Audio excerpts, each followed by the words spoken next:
Bismillahirrahmanirrahim. Welcome to Azad Academy. English grammar in pashto language.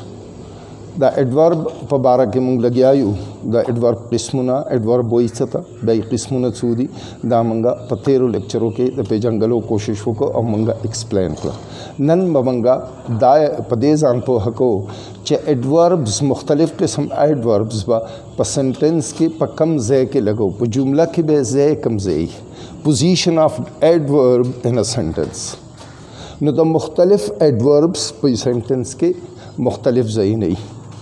Adverb of place, adverb of time और adverb of manner चिकम दे. No दा आमुमन बल्कि हमेशा द पारबा the verb न उरुस्तो इस्तेमालीगी. और का फ़र्ज़ का पागा sentence के ऑब्जेक्ट भी न ब्याबा द वर्ब और द ऑब्जेक्ट द द्वाड़ो न रुस्तो इस्तेमालीगी. यानी तकरीबन मंग पा आसाना मानी दावेले शू चिकन नोर से वो सरा नहीं न दाबा द सेंटेंस पा आखिर के लगी. कम दादरे adverbs, adverb of time, adverb of place, adverb of manner. मिसाल पे तौर बाने आई वेंट टू स्कूल. उसदा school adverb they sorry adverb of place थे चमंगते जेव खुद दतलु द अमल न लिहाजा दा द दगन मंगरुस्तो लगाओ द वर्ब वेंट नरुस्तो लगाओ. I called him yesterday. उस दा यस्टरडे एडवर्ब ऑफ टाइम दे मंगते वक्त खुद द अमल द टेलीफोन द कवलो द अमल हो पदे के वर्बुना द्वा वर्ब और ऑब्जेक्ट द्वाड़ो कॉल और हेम न मंगा द हेम ऑब्जेक्ट ना यस्टरडे रुस्तो लगाओ. ही ड्राइव्स अ कार स्लोली. उस पदे सेंटेंस के वर्ब रागले ड्राइव और ऑब्जेक्ट रागले कार और एडवर्ब दे स्लोली. स्लोली चे मंगते अंदाज तौर तरीक़ा द अमल द ड्राइविंग द खवलो द अमल खवदले द चे मंगते एडवर्ब ऑफ मैनर वायु न दगा मंगा द ऑब्जेक्ट ना रुस्तो लगा. नो पर सेंटेंस के the adverb of place, adverb of time, adverb of manner the देजे दादे चे द वर्ब ना और द ऑब्जेक्ट ना बदा रुस्तो लगी. कई आवाज़ें वर्ब भी उनको वर्ब पे फ़ौरन रुस्तो लगी. को वर्ब ऑब्जेक्ट ही नहीं बदा ऑब्जेक्ट ना रुस्तो लगी. हो वसी और सवाल बल पैदा की दा कम दरी मिसालों ने चिता सुलमा दार कर का फ़र्ज़ का दा द्रे वाला पे यो सेंटेंस की राशि न ब्या बेचरता लगो ब्या बसंग संगे दे तरतीब ब्या संगई. लेकिन मिसाल पर तौर बने I went to school yesterday. तो ये ना सेवार आल दुआ स्कूल और यस्टरडे एडवर्ब ऑफ प्लेस हम रागे एडवर्ब ऑफ टाइम हम रागे नो उस बार दे तरतीब संगई देवना सेवा एडवर्ब्स रालल नोर दे तरतीब बदासी देला मंगा आसान फार्मूला इस्तेमाल हो एमपीटी मतलब अवल ब मैनरी वरपसे ब प्लेसी वरपसे ब टाइम. अवल मैनर एडवर्ब ऑफ मैनर ब एडवर्ब ऑफ प्लेस. लेकिन मिसाल पर तौर बाने ही drives a car slowly on the road. उस पदे के slowly adverb of manner they on the road adverb of place they know लिहाजा मंगावल मैनर वाला गाओ ब्याम प्लेस वाला गाओ दाना ही drives a car on the road slowly दा बे गलती जका च एडवर्ब ऑफ प्लेस ते तरह मखी का ना एडवर्ब ऑफ मैनर ब मखी बे से प्लेस हुई. उसका दे सारा टाइम अमराशी he was driving the car on the road yesterday. उस पदी के द्रे वाला राल he was driving the car slowly on the road yesterday. उस पदी के manner, place और time द्रे वाला राल नो अवल manner slowly ब्या place on the road और ब्या yesterday time लकदा आखिरी तो हुआ था. यानी तरतीब बेर दे तक तरतीब भी अवल एडवर्ब ऑफ मैनर ब्या प्लेस और ब्या टाइम. उस पदे के बल राजी का फ़र्ज़ का यो एडवर्ब दे for example adverb of place दे हो दीवना सेवा एडवर्ब ऑफ प्लेसिस दे. मिसाल पर तौर भाई my father was born in Brazil के पाकिस्तान.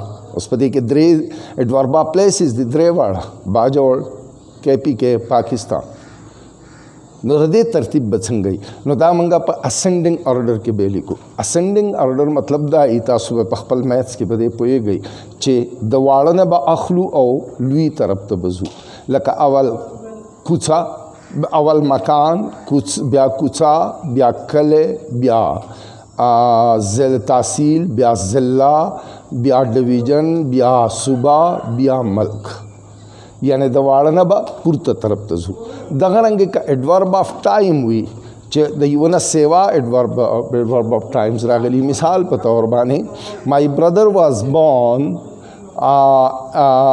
آن 4th August 2021 مثال په طور اوس په دې کې دوه راغله یو پکې هغه تاریخ راغی میش راله او بل بیا کال راغی نو په دې کې به داسي چې دا به هم په اسنډنګ آرډر کې وي یعنی موږ به د واړه نه شروع کوو او پورته به پسې ځو ټایم بیا وروستو تاریخ یا ورځ او بیا هغې نه وروستو میاشت او بیا کال به په اخره کې لګو نو دا به د ترتیب وي په دې ترتیب به لګي که دا ترتیب یې ګډوډ شي نو بیا به غلطي یعنی که د ایډورب آف پلیس هم هغه ترتیب غلط شي که د ټولو د درې واړو ایډوربز هم هغه ترتیب غلط شي ګډوډ شي نو بیا به غلطي دا د ایډوربز د دې درې واړو ایډوربز په سنټنس کې پوزیشن ځای مقام چې کوم مقام باندې لګي او ترتیب یې څنګه دی آرډر یې څنګه دی په کم آرډر کې لګو نو هغه دغه رنګي ایډورب آف فریکوینسي د دې نور دریو نه موږ مختلف ځایونو کې لګو ایډورب آف فریکوینسي چې کوم دی دا د مین ورب نه مخکې لګي د مین ورب نه مخکې لګي I usually write during the day write was the right verb دی نو ما usually adverb of frequency دا هغې نه مخکې ولګو اوس نو همیشه دپاره به adverb of frequency د main verb نه مخکې لګي خو که اوس فرض که یو verb په دوه ورډ باندې مشتمل دی مثال په طور باندې دوه ورډ دی چې یو سره helping verb وي یو main verb وي نو بیا به adverb of frequency د دواړو په مینس کې لګي یعنی د helping verb نه وروستو او د main verb نه مخکې I have usually written letters to my friend I have usually written have helping verb دی نو usually ما د هغې نه وروستو ولګاو written main verb دی د هغې نه مخکې یعنې د have او د written د دواړو په منځ کې have helping verb دی دا verb چې کوم دی نو دا په دوو حصو باندې مشتمل دی په have او په written باندې نو د هغو دواړو په منځ کې ولګاو که فرض که دغه رنګې verb په دوو حصو باندې مشتمل نو بیا به د دواړو په منځ کې لګي یو بل که فرض که صرف بی verb راغلی مثال په طور he is absent په دې کې صرف بی verb راغلی دی is نو بیا به adverb چرته لګي adverb of frequency نو بیا به adverb of frequency د بی verb نه وروستو لګي he is always absent he always is absent په بیا نه یعنی د بی verb نه موږ مخکې نشو لګولی اگر چې دلته د verb to be چې کوم دی دا یو قسم له فنکشن د main verb کوي خو دی چونکې د verb to be بی verb دی نو لحاظه موږ به دلته کې adverb of frequency چې دی دا به د هغې نه وروستو لګو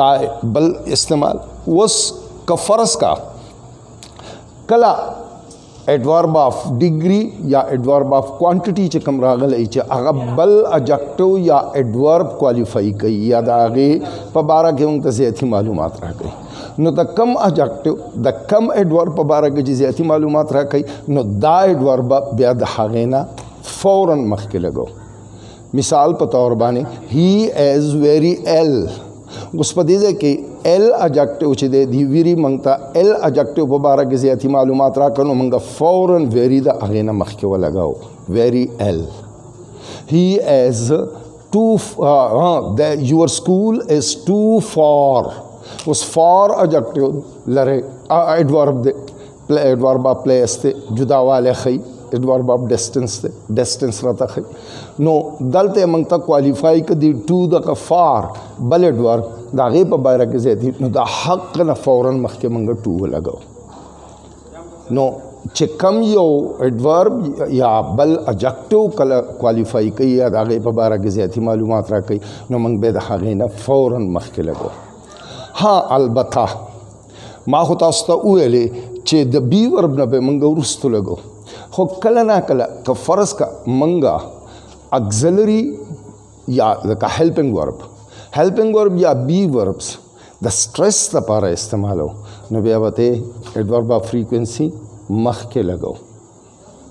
مثال په طور باندې موږ زور ورکو په یو خبره باندې لږې زیات سټرس کو نو بیا به دا د هغې نه مخکې لګي. مثال په طور باندې I usually do go there. اوس دا ډو دلته د سټرس امفیټک دی، امفسس دپاره دی. نو دلته کې اگر چې دا هیلپنګ ورب دی مخکې موږ ویلي چې د هیلپنګ ورب نه وروستوي او د مین ورب نه به مخکې، خو دلته کې موږ د هیلپنګ ورب نه مخکې ولګو د څه دپاره؟ امفسس دپاره، زور ورکولو دپاره. زما خیال دی چې په دې باندې به پوه شوي یې. ها ځینې اگزلری سپیشل اگزلریز داسې دي چې هغه ایڈورب د هغې نه مخکې موږ لګو، لکه هیو ټو، یوزډ ټو، دا چې کوم دي موږ عموما د دې نه دغه مخکې لګو. مثال په طور I always have to go early.